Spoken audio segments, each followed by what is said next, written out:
Amigos, vamos dar continuidade ao estudo sobre 5 ministérios. E hoje eu gostaria de falar sobre Efésios 4:11. O que diz lá para nós sobre esse assunto? Vamos dar uma olhada. Aqui diz assim, a partir do verso 9. O que significa ele subiu, senão também desceu às partes mais baixas da terra? Aquele que desceu é o mesmo que semelhantemente subiu muito além de todos os céus para preencher tudo que existe. Assim, ele designou alguns para apóstolos, outros para profetas, outros para evangelistas e outros para pastores e mestres, com o propósito de aperfeiçoar os santos para a obra do ministério, para que o corpo de Cristo seja edificado, até que todos alcancemos a unidade da fé, do conhecimento do Filho de Deus e chegamos à maturidade, atingindo a medida da estatura da plenitude de Cristo. O objetivo é que não sejamos mais como crianças, levados de um lado para o outro pelas ondas teológicas, nem jogados para cá e para lá por todo o vento de doutrina e pela malícia de certas pessoas que induzem os incautos ao erro. A pergunta que as pessoas nos fazem é se ainda existem esses ministérios nos nossos tempos, né? Principalmente o de apóstolo e de profeta. Eu quero dizer para essas pessoas que o apóstolo Paulo fala que até que todos cheguemos a um amadurecimento na fé, na estatura, a imagem e a semelhança de Cristo, até que todos cheguemos, né, esses 5 ministérios eles vão perdurar, eles vão estar funcionando em atividade. Você conhece alguma igreja que já tenha alcançado esse nível de maturidade? Você conhece alguma igreja que já tenha chegado à estatura perfeita de Cristo, a imagem e semelhança dele? Você conhece alguma igreja assim? Eu não conheço.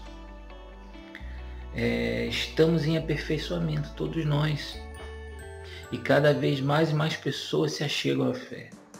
Então, quando o apóstolo Paulo fala assim, até que todos cheguemos, né, à unidade na fé e tudo mais que ele falou ali, esses 5 ministérios vão perdurar, porque esses 5 ministérios eles ajudam os santos a se edificarem, a crescerem, né, e a prepararem eles para não cair no engano e no erro de ventos de doutrina, de pessoas maliciosas. Esse é o objetivo. Então as pessoas ficam falando, mas isso não existe mais, né? Isso foi na antiga aliança. Não. Até que todos cheguemos. Então nós todos vamos chegar juntos, sendo aperfeiçoados no Senhor. Enquanto tiver pessoas a ser aperfeiçoadas, esses ministérios vão perdurar. Vamos falar rapidamente sobre o ofício de apóstolo, né? O apóstolo, ele é a pessoa que traz a verdade das escrituras, a verdade do reino à tona. Ele traz a verdade, ele é testemunha, tá? E ele é uma pessoa que tem uma tremenda facilidade de se locomover de um lado para outro, de ir a cidades, estados. Ele tem essa predisposição, tem condições, e até mesmo sem condições ela vai nos lugares. É uma pessoa que tem que estar preparada para ensinar, é uma pessoa que tem que estar preparada para dar o pontapé inicial, né, numa comunidade cristã, uma pessoa capacitada com dons para operar sinais, uma pessoa que tem uma certa maturidade. Então o apóstolo ele tem essas características: ser testemunha, né, ter essa capacidade de ir e vir, mesmo duro, sem dinheiro, ele tem essa capacidade de ir para estado, para países, para cidades e fazer o que ele foi enviado a fazer. Isso de uma forma resumida, tá? Eu vou deixar aqui um link abaixo com um estudo completo sobre 5 ministérios e a função de cada um. O profeta, por incrível que pareça, a função do profeta não é primeiramente profetizar. A função do profeta é primeiramente ensinar as pessoas a ouvir o Espírito Santo por elas mesmas, porque hoje nós todos temos o Espírito e todos somos guiados por Espírito. Então o profeta, ele serve para quê? Para confirmar aquilo que o Espírito Santo já está falando a você dentro do seu coração. Muitas das vezes você fica na dúvida. Aí vem um profeta e fala, Deus está te falando isso, isso e isso. E aquilo testifica no coração porque você sabe que Deus está te falando isso já há um tempo. Então ele apenas confirma aquilo que você já está tendo da parte de Deus. E não ficar simplesmente te dando profetagem. O profeta, ele ensina a pessoa a ouvir o Espírito Santo por ela mesma. Ela dá os caminhos, os meios para que você comece a entender a voz do Espírito. O profeta, ele cuida do ambiente espiritual do corpo. Ele é uma pessoa mais sensível às coisas espirituais, discernimento espiritual, entendimento do que está acontecendo de repente num culto. Ele recebe sim os pronunciamentos, da parte de Deus, sobrenaturais. Mas a primeira função do profeta é ensinar as pessoas a ouvir o Espírito Santo por elas mesmas. O evangelista é aquele camarada que tem, uma predisposição natural de se comunicar com as pessoas, de falar em Jesus em todos os lugares. A conversa dele pode ser qualquer tipo de conversa. Ele começa conversando sobre um determinado assunto, mas no final da conversa vai ser sempre Cristo, vai ser sempre o plano de salvação. É uma pessoa que realmente tem a facilidade de falar com as pessoas em todos os lugares.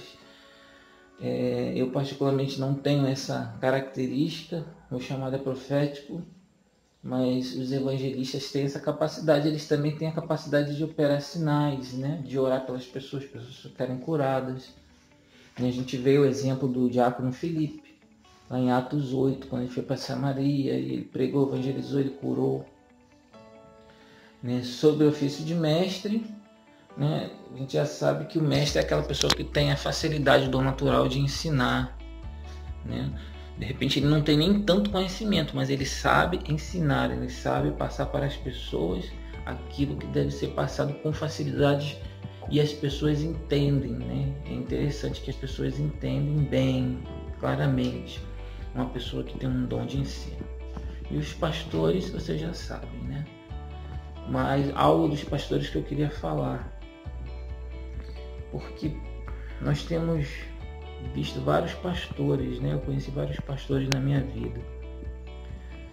Minha esposa é pastora e ela recebeu esse dom não pelo título, não por um diploma, mas porque é algo característico dela. Veja bem, esses dons foram dados por Deus a nós, aos homens, e nós praticamente nos tornamos o próprio dom, o próprio presente de Deus para a igreja. E esses dons, eles são dados a nós desde o ventre da nossa mãe. Algumas pessoas na Bíblia sempre falaram que o Senhor me chamou desde o ventre da minha mãe. E assim é. E quem é o verdadeiro pastor? Ele é uma pessoa que tem uma facilidade de falar com as pessoas, se comunicar. Ele sabe como falar em todas as situações, numa situação de conflito, numa situação de felicidade. Ele sabe se comunicar com a pessoa, passar tranquilidade, ele sabe acalmar a pessoa, ele sabe conversar, ele sabe ouvir, ele sabe estar pronto sempre que a pessoa precisa. Ele tem dentro de si aquela questão assim, poxa, eu preciso cuidar daquela pessoa, ele tem cuidado. Então, o verdadeiro pastor não é aquele que está em cima de um púlpito pregando, sendo um bom pregador, um bom preletor, um bom professor. Não, o verdadeiro pastor é aquele que realmente tem no seu coração de cuidar das pessoas pessoalmente, cara a cara, face a face, de ajudar, de tratar. Ele se importa, ele liga, ele quer saber como é que você está, como é que você está indo. É quase como um pai, é um cuidador. Acho que é melhor, cuidador e um mentor. Acho que a melhor frase para definir um pastor é essa. né? Então, muitas das vezes, nos cultos, nos lares, nós precisamos não só de um, mas de vários pastores e pastoras que possam estar cuidando das pessoas. E você não precisa ter diploma para isso, porque para cuidar de uma pessoa você não precisa ter diploma, você precisa ter o que? Amor. Você precisa amar. E aí você vai cuidar como um pastor. Os 5 ministérios não são títulos, são funções dentro do corpo. E não devemos transformar essas funções, esses presentes que Deus deu, em uma coisa mecânica ou hierárquica. Nós temos esses dons para servir uns aos outros, né? Um profeta que ajuda os irmãos a entender mais o lado espiritual, um apóstolo que traz as verdades do reino, que leva também, evangelistas que estão sempre prontos a ir para as ruas, alcançar mais pessoas, pastores que estão dispostos a cuidar realmente de vidas e não de um sistema, mestres que estão aptos a ensinar, todos servindo uns aos outros, todos considerando os outros como iguais, né? Somos todos iguais perante o Senhor, não tem maiores. Muito pelo contrário, você quer ser o maior, seja o menor. É assim que funciona nas reuniões nos lares. Nós precisamos ter vários pastores, porque são muitas pessoas. Então algumas pessoas se identificam mais com um pastor, com outra família de pastores. Então é necessário que tenha vários pastores e todos juntos. É necessário que tenha vários profetas. É necessário que tenha vários dessas pessoas. E todos esses dons, eles meio que... por exemplo, o evangelista, de tanto você andar com ele, você acaba pegando algumas coisas do evangelista. O profeta, todo mundo pode profetizar. Nem todo mundo é profeta. Mas já que todo mundo pode profetizar, aquele que anda com o profeta vai também despertar esse lado em si. Então cada dom, de uma certa forma, ensina um pouco para os outros. E aí a gente vai se completando. Porque a unção de Deus foi dada a cada um, mas quando a igreja está unida, ela se funde, ela se ajunta para que sejamos realmente um corpo. Então muito obrigado aí por você ter nos ouvido nessa lição. Um grande abraço a todos, fiquem com Deus. Não esqueçam de acessar o estudo completo que eu vou deixar aqui e também fazer uma visita à nossa página, né? Nosso site oficial, que ainda está em construção, mas você já pode visitar e ver algumas coisas legais lá. Muito obrigado, fique com Deus.